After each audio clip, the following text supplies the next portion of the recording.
Oke, pada pertemuan kali ini saya menganggarkan 100 judul ya. Kita masih membahas yang basic-basic saja. Di tutorial pertama kita akan membahas tentang perkenalan CorelDRAW ya. Oke, apa saja materinya? Kita langsung saja kita geser ke bawah. Pertama, di CorelDRAW, kenapa kita harus mempelajari CorelDRAW? Karena memang di Indonesia CorelDRAW itu sangat diminati dan banyak dipakai di dunia percetakan atau industri percetakan ya, baik itu di offset ataupun di digital. Ada beberapa generasi CorelDRAW, dari CorelDRAW X3 sampai sekarang mungkin sampai CorelDRAW X8 ya yang saya tahu, tapi kali ini kita menggunakan CorelDRAW X7 saja yang standar banyak digunakan. Selanjutnya juga ada spesifikasi CorelDRAW ya. Di spesifikasi CorelDRAW itu sendiri, CorelDRAW membutuhkan ya lumayan spesifikasi PC. Setidaknya Anda bisa menggunakan Intel dual core dengan RAM 2GB ke atas ya. Untuk Core 2 ke bawah untuk CorelDRAW X7 itu mungkin agak lelet, bahkan terkadang bisa hang. Untuk spesifikasi CorelDRAW juga Anda membutuhkan PGA ya, minimal lah untuk 1GB ya. Untuk mengetahui kelayakan laptop Anda bisa masuk ke Windows R, lalu di sini dituliskan DXDiag lalu OK ya. Maka akan tersaji spesifikasi komputer Anda di sini. Saya di sini menggunakan laptop HP dengan AMD A6 ya. Mungkin ini kalau di Intel itu setara Core i3 dengan memori RAM 4GB dengan display PGA 2GB. Ini lumayanlah cukup untuk merender dengan membuat objek-objek di CorelDRAW dengan skala sampai 5-10 meter lah, belum ada nge-lag ya, seperti itu. Tentunya ini sangat berpengaruh. Anda harus menggunakan komputer yang layak untuk CorelDRAW ini. Selanjutnya ada perbedaan CorelDRAW dengan aplikasi yang lainnya, yang di sini saya menekankan menggunakan Adobe Illustrator ya. Karena banyak saingan CorelDRAW, bukan hanya produk CorelDRAW saja, aplikasi desain vektor, ada juga Adobe Illustrator. Adobe Illustrator itu besutan dari Adobe, sedangkan CorelDRAW itu besutan dari perusahaan Corel ya. Adobe Illustrator itu banyak temannya, karena di produk Adobe itu sendiri satu paket Adobe Illustrator itu lebih ke pembuatan ilustrasi, sedangkan CorelDRAW itu lebih ke desain, publishing di bagian percetakan ya, seperti itu.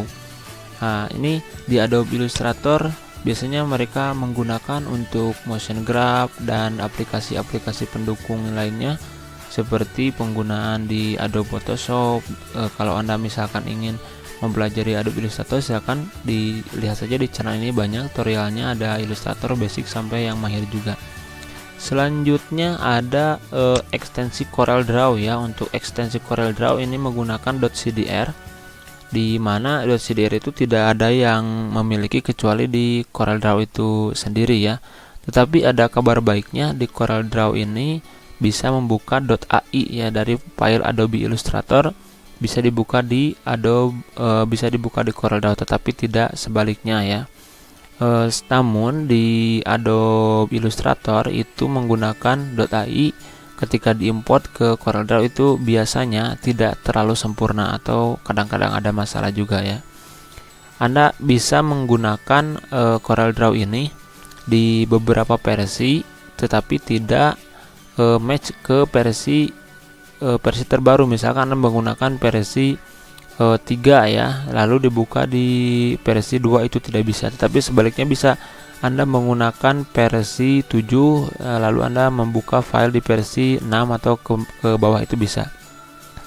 Selanjutnya yang kelima yaitu ada kelebihan dan kekurangan CorelDRAW ya. Ini menurut pengalaman, memang kelebihan CorelDRAW itu untuk pembuatan desain secara besar atau dengan resolusi besar atau dengan ukuran besar itu sangat cocok ya, karena di sini juga sudah disediakan ukuran meter ya. Sedangkan untuk kekurangannya, CorelDRAW itu memang kurang pendukungnya, atau template-template yang disediakan di internet itu tidak sebanyak Adobe Illustrator, karena mungkin Adobe Illustrator itu lebih booming di luar negeri ya, di non Indonesia mungkin ya. Corel juga sama, tapi pengembangnya banyak template-template yang disediakan dalam bentuk ekstensi .ai atau .eps. Jadi untuk CorelDRAW emang tidak sebanyak itu. Tetapi untuk pengembangannya dan untuk tutorialnya banyak juga di YouTube. Anda bisa cari saja ya seperti itu. Lalu untuk kelebihannya, CorelDRAW sendiri juga mudah ini karena memang tampilannya juga sederhana ya. Berbeda dengan Adobe Illustrator, emang sedikit agak ribet ya. Tetapi kekurangannya juga untuk CorelDRAW itu tidak terlalu fiturnya tidak ada hide dan unhide ya seperti di produk Adobe Illustrator. Jadi kita sangat kesulitan ketika kita mau menghilangkan, kita harus memindah dulu.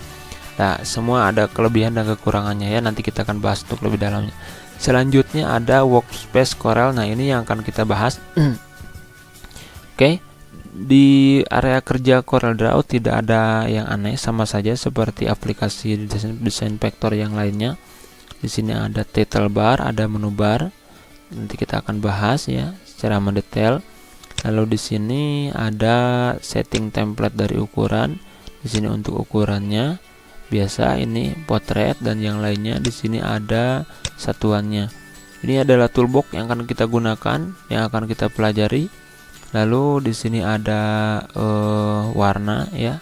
Anda bisa memilih warnanya dan di sini ada resign dari warna yang sudah kita pilih. Jadi warna yang sudah kita pilih itu akan berada di bawah ya di sini. Selanjutnya juga di sini ada fill. Di sini fill, sedangkan di sini ada outline ya untuk garisnya, nanti kita bahas. Lalu di sini ada menu-menunya, menu-menu pendukung atau panel-panel pendukung. Kita bisa menampilkannya di window di Docker ya. Nanti kita akan bahas lah satu-satu. Oke, langkah pertama untuk Anda menggunakan CorelDRAW, Anda bisa masuk di File New. Setelah itu Anda bisa men-settingnya ukuran apa yang akan Anda gunakan, dalam satuan apa, dan setelah Anda fix baru lanjut mendesain untuk aplikasi vektor itu sendiri. Oke, untuk tutorial kali ini itu dulu. Untuk pengenalan, mudah-mudahan bermanfaat sebagai pijakan. Terima kasih, salam YouTube.